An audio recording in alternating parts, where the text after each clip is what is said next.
ഒരു ബഹുമാനപ്പെട്ട മുഖ്യമന്ത്രി പ്രതിപക്ഷത്തെ നേരിടേണ്ടത് ഇങ്ങനെയല്ലോ. യു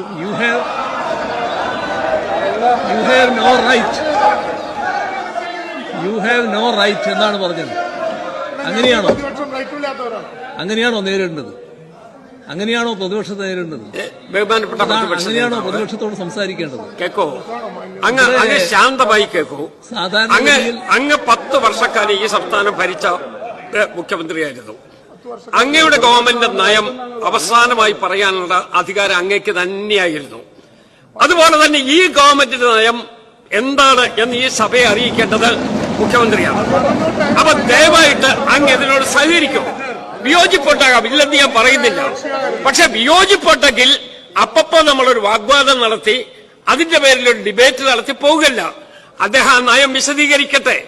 ആ നയത്തോട് എന്ത് കാരണത്താൽ വിയോജിപ്പുണ്ട് എന്ന് പറയാൻ പിന്നീട് സമയമുണ്ടല്ലോ. അതുകൊണ്ട് ദയവായിട്ട് മുഖ്യമന്ത്രി ആ നയം എന്താണ് എന്ന് വിശദീകരിക്കുന്നതിന് വേണ്ടി അദ്ദേഹത്തിന്റെ ഒരു അവകാശം നമ്മൾ തടയുന്നില്ല.